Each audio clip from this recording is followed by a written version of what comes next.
Okay, I have been asked to remind you that it's not possible to bring food and drink in the lecture theater, so please do not bring any food and drinks here. And thanks for taking a seat now, because we want to start promptly and have lunch promptly, so thanks for your cooperation.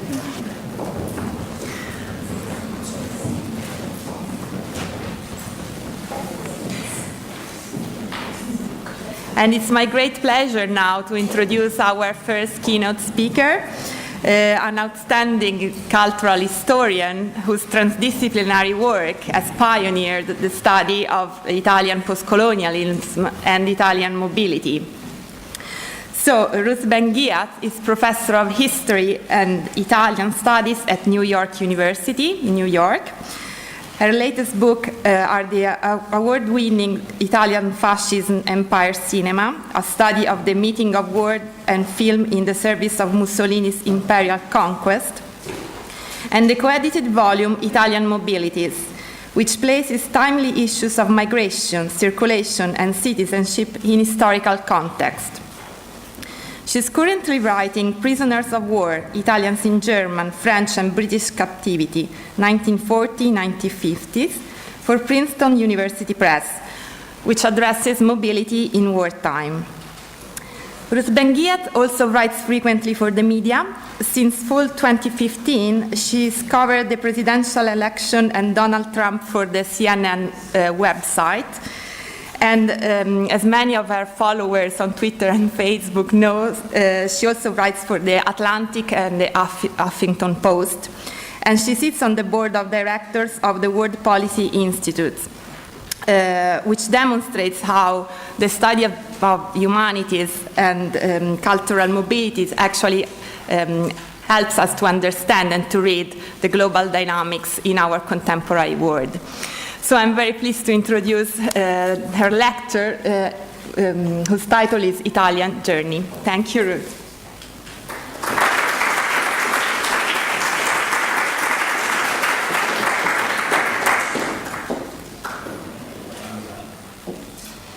Thank you so much. I'm thrilled to be here. I see so many friends and colleagues and from all over, and people whose work I've learned from for years. And so, in a sense, many of your work is in this presentation.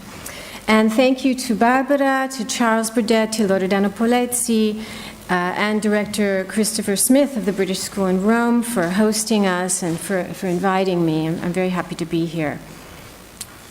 So even as we meet today, another chapter of the history of mobilities is taking shape. As you're all aware from the news, the Calais encampment is being cleared. Known internationally as the jungle, it has its own hashtag, Facebook, Wikipedia pages under that denomination. The term jungle is also used in official and media communications, which tell us that it's a case of self-narration. Now, sources differ as to which group, Afghans or Iranians, adapted their origin word to the word jungle.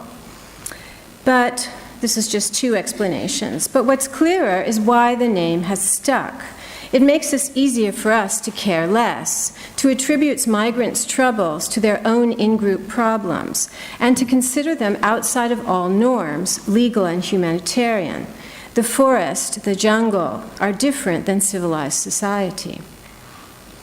Yet today's social media makes this distance a bit harder to maintain. We can travel virtually into this encampment and see the human suffering. So language perhaps becomes more important than ever as a kind of psychological shield, a kind of confine mentale. And this is just an infograph that you see in many media sites. And it's the same kind of language of defense, of shielding, predominates here. So it's showing the flows of jungle people out and flows of security people in. It's designed to bring order to mess and calm to those worried about the unleashing of the wrong kind of mobility as the, quote, jungle people come into our society. So you see they have more than 7,000 people, but they say right up front that People who don't want to go will be retained. They won't be just let loose. And then you have this orderly flow into the buses of all the groups of people. And then at the bottom, you have the number of people mobilized, and including, over 1,000 policemen. So I'm starting with this example to make a point I hope we can consider throughout this conference. And this is something that Maura Hamitz just was talking about, labeling. So how we call things, what we call things, whether people, places, or situations, already kind of determines or over-determines sometimes the tone and the rhetorical frame of politics and policy.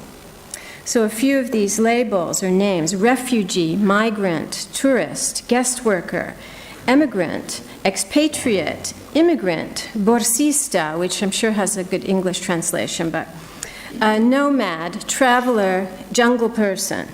Each of these terms brings up quite different associations of social class, legality, and public safety. So the other kind of thing to foreground here is the question of temporality.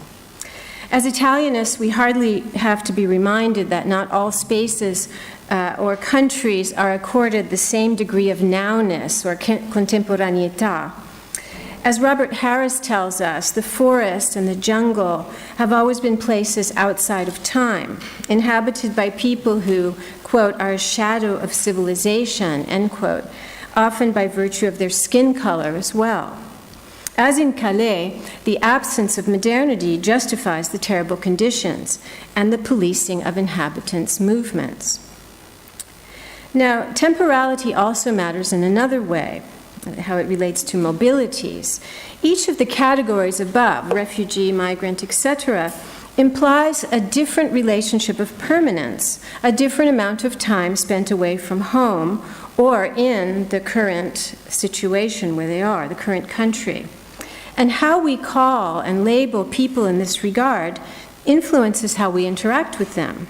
All guests must leave at some point, as also tourists, borsiste, and travelers.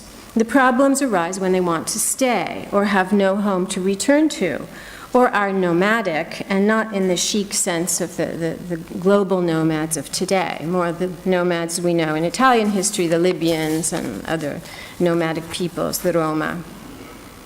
So I imagine our conference, and as already the panel I attended already started to do this, will likely unpack the Italian context of all these terms and the histories of movement that each one suggests. One of Italy's jungles is perhaps Lampedusa, which I know we're going to hear about the roundtable and other sessions. Its centri di permanenza temporanea, centers of temporary permanence. This phrase perfectly sums up the space-time anxieties and paradoxes associated with the status/non-status of migrants and refugees. You're only here for the moment, but you also have nowhere really to go. You're in a non-space where time stretches on in a kind of endless present. So when I looked over the conference program, I saw a focus on liminal situations and states that highlight the subjective nature of space, place, and time. We've already heard, I was at the session on borders, and we'll be listening to papers on people and texts in transit from one place or one language to another, and movements of thought and emotion between a physical reality and a spiritual or perhaps even extraterrestrial one, because I believe there's a session on science fiction, which is interesting. And we'll also hear about the condition of living and thinking a double life, identities and work experiences or study experiences forged between two or more countries, and geographies of affect and imagination that don't fit within the national, nor even within the now. So I'm referring here to one of many things I could refer to, but the multiple temporalities of the emigrant, that fundamental figure to Italian history and culture. And there are many people here today, Martino and Donna and many others who are really experts on emigrant/immigrant. Unless they are waiting to escape their new country, emigrants become immigrants, don't really live in an endless present. Their time and their labor is future-oriented, it's purposeful. Many times they're aiming at completing the transfers of their family to the new land. At the same time, even if they return home for visits, emigrants often remember their homeland as it was when they left. So emigrant cultures or immigrant cultures are often anachronistic ones, privileging heritage products and timeless national brands. In the Italian context, the straw-covered Chianti bottle, the musical instruments, the minestrone, and you can fill in other things. They figure in Italian popular culture all'estero in quite a different way than in Italy itself. And of course, expatriate cultures and colonial cultures back in the day also partake of this, and you can think of the loving recreations of Englishness by the British in India. And I grew up with a version of this search for authenticity, the British version, in Los Angeles. Despite my name, my mother's from Edinburgh, she's Scottish. My father's from Jerusalem. But they met in London and lived there for many years before we came to California. I was dragged each Friday to the fish and chip shop in Santa Monica, and it was on with the baby shams for my mom, the newspaper-wrapped vinegary main course, and the dartboard after. We ate at home bird's custard, Marmite, and teeth-rotting jelly babies while looking out at the Pacific Ocean. And so this kind of ethnic surfing, I had this in a different way as well. We had not a single family member in the United States, and these outings and these products were a way of bridging a time-space gap for my parents. And it was also what they had in common, kind of Britishness, London. And of course, this was before the internet, when I was a youth, so you did not have access. You could get the Times of London, but at the same kind of British heritage shop where they sold everything else, like a product among products. But it was a lot more isolated. Now, neither of my parents identified themselves as immigrants, and even less as emigrants. They would say they were transplants, which is an old-fashioned term we don't really hear that much now. So something or someone is moved to a different situation without ideally losing its original identity. So we can think about this name, this term, and whether it fits the Italian situation, why Italians wouldn't maybe describe themselves as transplants, or if people do. Italians became hyphenated Americans, such as, I'm speaking of North America, like Asians did. Other Europeans did not use the hyphenated term as much. And from this label of Italian American has flowed fields of heritage and academic endeavor, practices of self-narration through multiple generations. There's a pride and delight in having become American, but with a twist. Better food, for one thing, more a sense of family, and a sense of place, which is a double sense of place, in America, and meaning also Canada, Australia, and in Italy. And of course, in this lies the transnationalism. So when we use this category Italian-American, we have certain things that come to mind, like certain images and certain associations, whether or not we are Italian-American. So this is a segue to the first Italian journey I want to talk about. And it's the Italian invasion of Ethiopia in October 1935. So it begins with a movement from Italy to Africa. But I'm interested in how it played out among New York City's Italian-American populations. And as I think we'll hear, and there's a session on Argentina, or some papers also on Argentina tomorrow, World War I was a test for transnational politics, as Italian emigrants, still citizens of Italy, debated whether to return to the patria to fight. Now, with the Ethiopian War, we have an expanded globalization of emigrant politics and the introduction of a racial dimension. Often overshadowed by the Spanish Civil War, the Ethiopian War sparked waves of volunteerism among New York City's, this is my case study, Black and Italian inhabitants, awakening them to larger geographies of belonging and dimensions of racial and ethnic identity, and setting them on a collision course.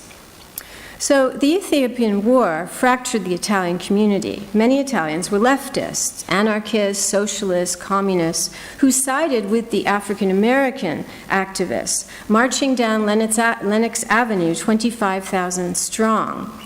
But for those Italian Americans who supported Mussolini, this period tested their overlapping identities and allegiances. But whatever their political leanings, during the 9-month war, many Italians lived in 3 geographical dimensions: Ethiopia, which was followed very carefully, in Italy, and in New York, just as African Americans, for their part, became sensitized through Ethiopia to Pan-African causes. And the Ethiopian War was a catalyst for the Pan-African movement. So Harlem, I want to add actually, and so the loyalties were also tested due to the strong attachments to the leaders, Emperor Haile Selassie and Mussolini. And I just want to add that the Duce at the time was a true American celebrity. He had a monthly column in the newspapers of his backer, William Randolph Hearst, and he was often in newsreels, even speaking English. A month into the war, Time magazine depicted him as a family man with his sons. And of course, and you had Haile Selassie, who'd been on Time cover in 1930, and then he was Man of the Year for his lonely stand to, try and save his nation from Italian occupation, a futile stand in the end. So Harlem buzzed with activity on both sides, and there were many Italians who lived in Harlem as well as in the Little Italies. Recruiting stations to go and fight in Ethiopia aroused such intense interest and curiosity that the State Department reminded community leaders that it was illegal for American citizens to fight for a foreign power. Now, when Italian troops poured into Ethiopia on October 3rd, New York City immediately registered the effects. And in tracking this, it's truly this transnational event. 1,200 extra policemen were deployed that same day on, quote, war duty, according to the New York Times, to cope with the increased violence. Italian and black students brawled at Brooklyn's PS 178 school with ice picks and lead pipes, and a black protest of Italian vendors at the King Julius General Market in Harlem turned into a riot. And throughout this period, there were black boycotts of Italian stores and just lots of violence that continued, small-level violence that sometimes escalated. Now, Italian communities stepped up their own activism, recruiting combatants and raising funds for the Patria, including the donation of wedding rings. So the Giornata della Fede, that's very famous in Italy, had a complement not only in New York, but all other kind of Italian centers around the world. At a December 1935 rally in Madison Square Garden, attended by 20,000 people, Mayor Fiorello LaGuardia presented the Italian Consul General with a $100,000 check. It's a lot of money back then. The logistics and cost of travel from America to Ethiopia kept the actual number of Italian volunteers low, but the Emigrants Battalion became famous due to its immortalization in films, such as the film that was shown in New York and was successful, Luciana Sera Pilota, and also in various documentaries of the Istituto Luce. Romolo Marcellini's Legioneri del Secondo Parallelo gives cameos to men from New York. And one of them you see written on his helmet, Donne e motori, gioia e dolori, New York, USA. And this was his badge of honor. The political and racial cleavages wrought by the war came to a head the day Italy declared victory. So you had picketing of the Italian consulate, which was then on Fifth Avenue, by the American League Against War and Fascism.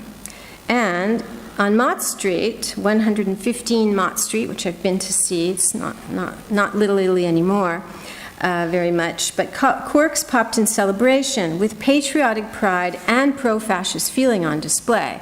And of course, as many people are doing interesting research to try and unpack this mix of what was patriotism and what was fascism and all of this.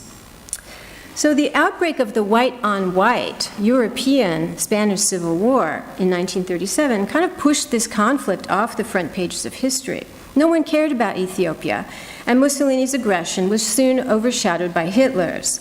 And these, unfortunately, are historiographical situations that continue to this day. Yet, Italy's journey into Ethiopia and Italian-American responses to it opened up other ways of thinking about the ties between new and old homelands, about emotional connections to a community larger than the nation. And really on both sides, you see this longing to be part of something bigger, right? And this is in isolationist America, so it's a very interesting dynamic. And we see shifting subjectivities in terms of racial identity. So I do want to point out, at the time, Italians were still sometimes called blacks, and they reacted to being the target of racial prejudice. And this was one of the backstories to the peculiar situation some of you will know about the City University of New York, where Italians were a category eligible for affirmative action until someone will know in this room, quite late, like way after World War II. So the Ethiopian invasion, which was considered a race war by blacks around the world, gave Italians a sense of, an expanded sense of Italianness, but also offered them an occasion to affirm their whiteness in America and their separation from the truly as subaltern. So now I want to jump forward 30 years from my other case study of Italian journeys to the economic boom and different kinds of mobilities and transnational feelings and experiences. So the expansionist journey, we're now in, there's even Somalia, they had trusteeship of Somalia, that's over. So the expansionist energies that had given rise to movements of war and settlement that many of you have studied were now discredited in the political sphere, but they found their voice in the industrial sector. And I'm interested in, where do all these impulses go, right? So the energy sphere, represented best by Eni, inaugurated a new chapter of outbound Italian journeys in a technocratic key. And Italian laborers continue to emigrate within the continent. But in Enrico Mattei, the head of Eni's vision, Italians were less the brawn than the brains of things. For Eni, tecnici became the new Italian missionaries, preaching the gospel of Italian proprietary technology around the world. And I have some clips here. So Eni made a series of documentary films. They hired well-known filmmakers to make documentary films on these various projects. And one of them, I'm going to just show you tiny clips of these two films. Valentino Orsini movie called 1,696 Kilometers from 1966. It's about the Italian construction and installation of an immense pipeline in Argentina by a huge consortium that included the cream of Italian industry. So L'Oltremare takes on an entirely different meaning. The former Italian emigrant to South America, the poor Italian emigrant, transmutes into the Italian manager who travels to Argentina for a short-term stay to supervise the building of pipelines and plants and train local technicians. So we start in Milan, and there's all the signifiers of industrial modernity. There's jazz music, there's the interesting lights, and display of technology. And then we head to Argentina, and you see Italian technicians supervising Argentinian workers. So in this film, there is no need for the sacrifices of old, with Italian families torn apart by poverty and emigration. The workers on screen are all Argentinian, and the managers in charge, all Italian. So transnationalism for the new Italy has become kind of a way of doing business rather than a way of life. It's a choice rather than necessity. And I'm overstating this, but I want to make that point. So I'm going to show you just the beginning of this film.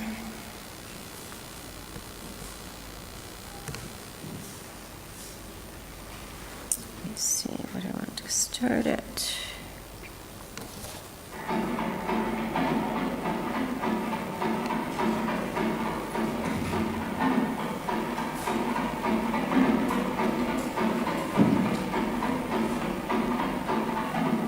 Il gasdotto Santa Cruz-Buenos Aires, tra i più lunghi del mondo, ha avuto come protagonisti la SNAM Divisione Progetti, del gruppo ENI, che ne ha curato la progettazione in Italia, e la Plan Divisione Saipem, che l'ha realizzato in Argentina. L'Ital Sider del gruppo Ilkin-Sider, che tramite la Sider Export ha fornito 240.000 tonnellate di tubi saldati prodotti nel centro siderurgico d'Italia.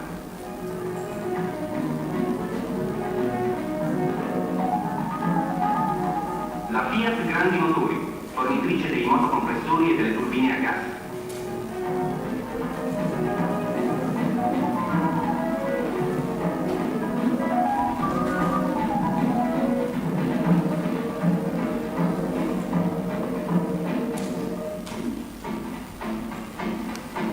Okay, you get the idea.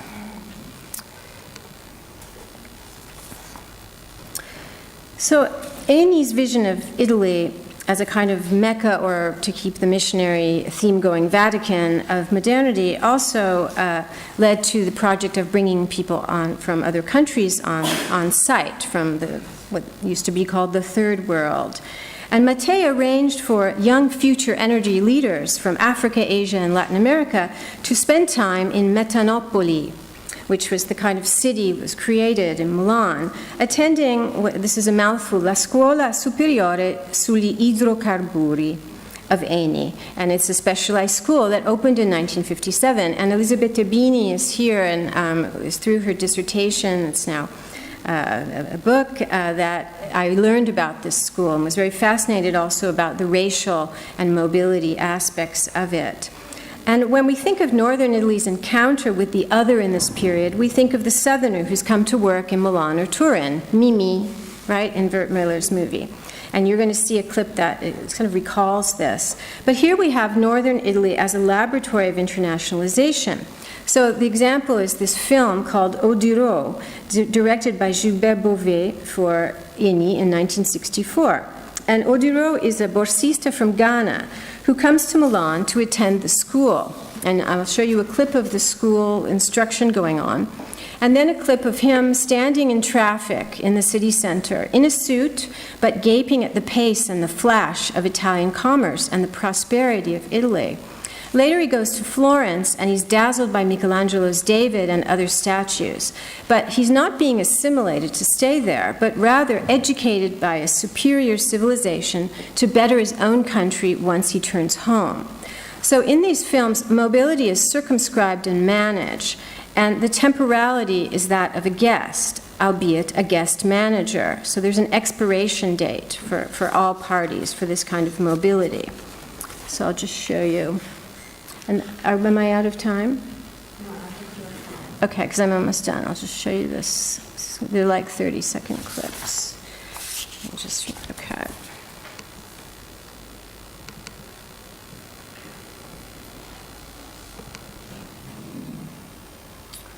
I want to start. You have in English. Oggi notte a Milano per questo, per una borsa di studio. Non gli si chiede nulla in cambio. E questo lo deve ad un uomo che non ha neppure conosciuto. Enrico Mattei, per il quale il mondo del benessere doveva sostenere senza secondi fini uomini come loro, aiutandoli a costruirsi il proprio mondo. Okay, the other. Have any of you seen these films? They're available at the Eni website. They're very interesting. Okay, and I want to just start at 28.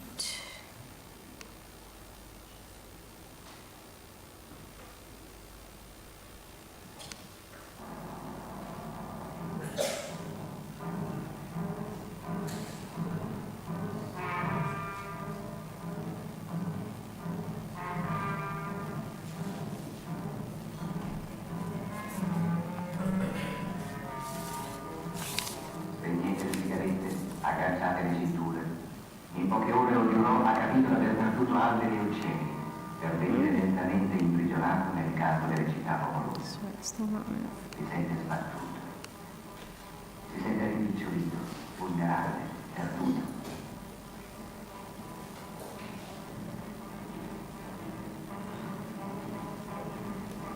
Tutto questo sembrava annullato. Tuttavia qualcosa lo trascinava, cominciava ad affascinare. Okay, so you get the picture there too. All right.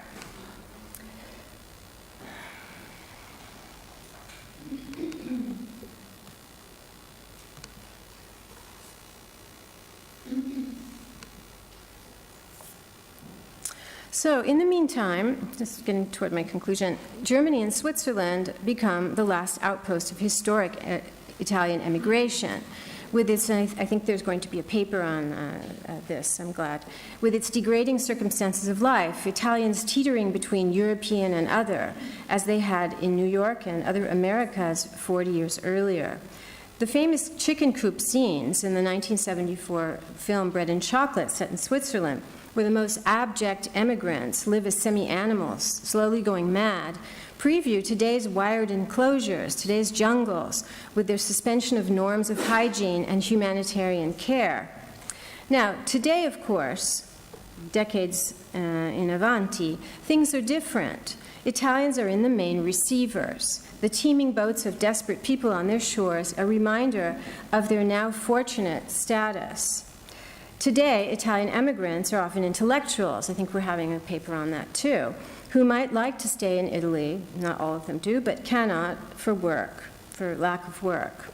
So my closing statement is, this is also a discourse about social class, and class is everywhere in my paper, and I think it's just something we don't talk about as much as we might. And in my first example, you had La Grande Italia, which transcended class for many immigrants. The cause of supporting Italy in its having an empire kind of went beyond class. It united workers and the wealthy, the Italians who had made it, and Italians who were still making it.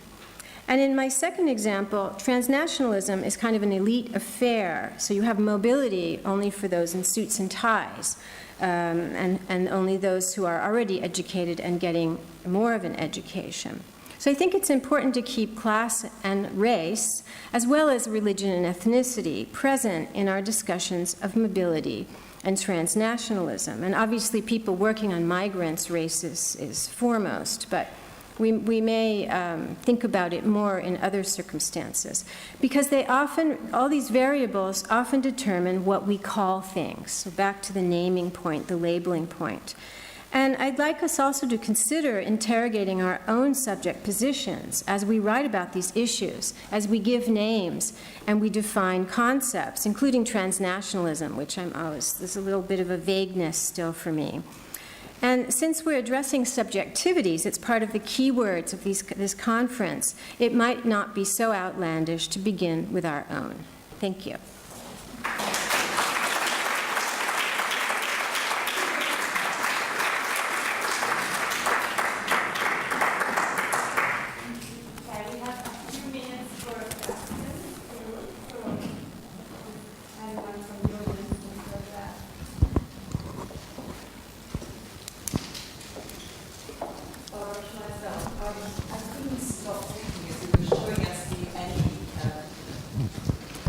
I couldn't stop thinking, Ruth, as you were showing us the Any movies, about two things.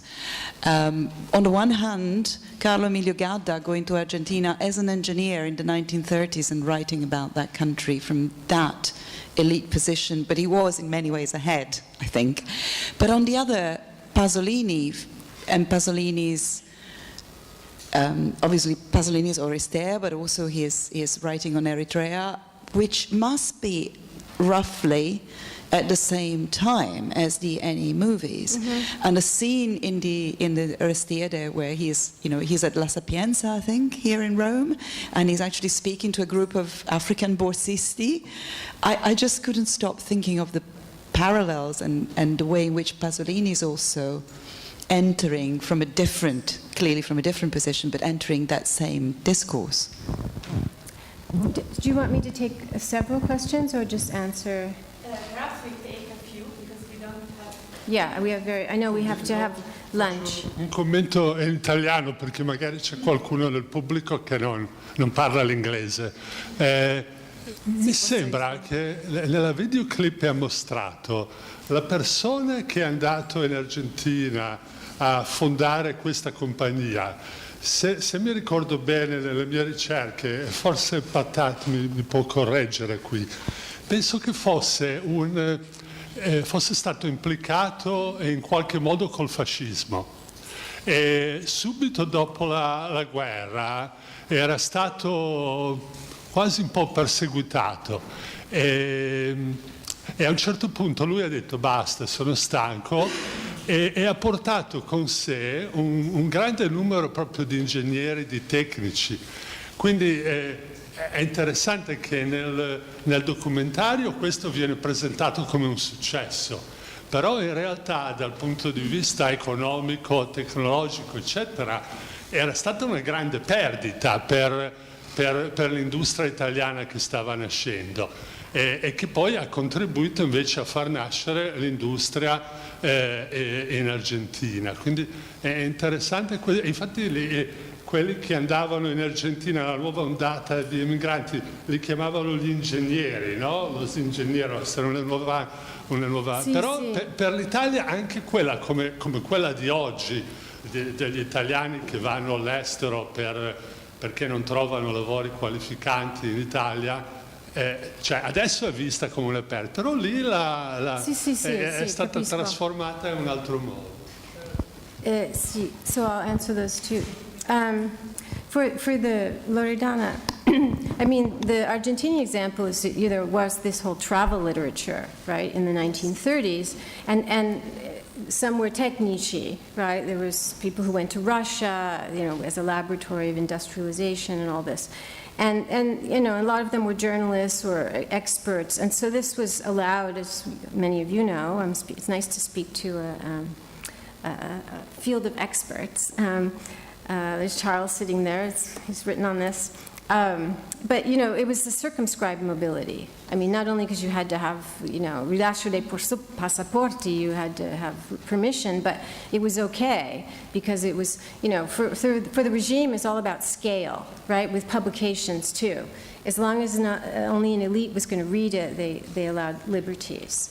And in terms of Pasolini, yes, I think there's a lot of, and there is a lot of interesting work going on the 60s decolonization. One of my former students at NYU she's working with David Forgash now, working on Giovanni Pirelli and his connections with Frantz Fanon. And there's this whole field of endeavor that still awaits a full unpacking and tessitura, let's say, you know. In terms of the example of Eni, I mean, Eni is very interesting because there's also been, they were able to kind of be a bridge and revive a lot of projects that were colonial, like the searching for methanol, the gas in East Africa, and of course the whole relations with Libya for oil. But I think there's also a lot of amnesia about, for example, the strength of the Italian aeronautic industry, which was a major source of prestige. And, you know, Italy had one of the most famous aviation industries in the world. By the end of the 1930s, when they entered the war that, you know, cascato tutto, 25 foreign nations trained their pilots in Italy. It was a huge success. And the whole cult of mobility and modernity as they were intrecciati was primarily consumed through aviation. And so that's one kind of amnesia about what happened in the post-war, that actually Eni was able to move in, and there's a bit later. The 50s needs to be studied, right? I think we need to really look a little bit post-Cold War and before economic boom and see and kind of fill in these gaps of these kinds of narratives.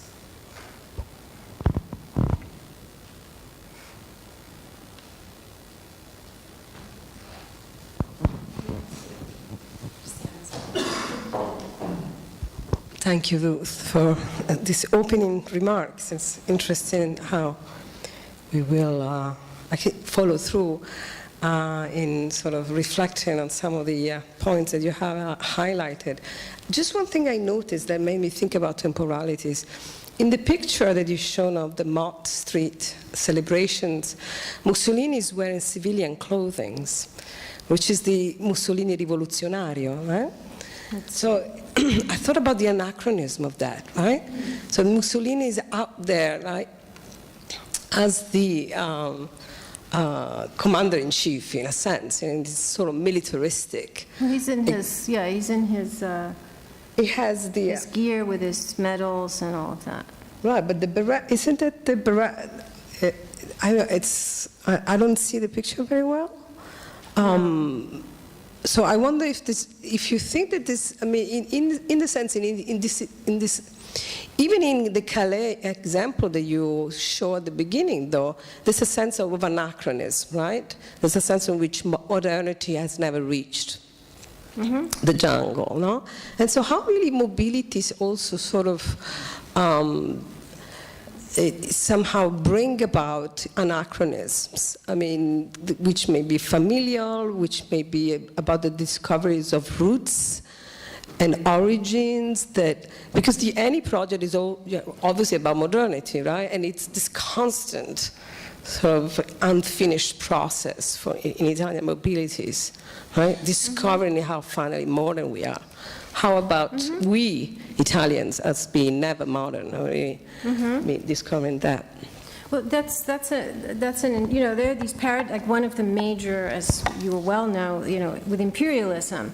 What happened during imperialism? You were able to avail yourself of modern transportation, communication. You went out, cinema, all these technologies. You go out into the world, and what did it unleash? An enormous anxiety about primitivism. Right, the primitives, and then the whole racialized discourse that starts with mass society, you know, Le Bon, the crowd, all of this, the primitives in our midst, the primitives out there who might demographically overtake us, right, and it's certainly still going on today in America. The primitives, again, all of this kind of modernity unleashes an insecurity about its opposite, right? And within Italy, of course, all you will know, you know, when you had the age of the discovery of Italy through the Fiat Cinquecento, through TV, you know, what does that unleash? This kind of, you know, partly the Southern question, the vernacular, the kind of authenticity of an earlier Italy. So, I mean, there's many articulations of this paradox, but it's something that I've always found very fruitful and very fascinating. So thanks for raising that.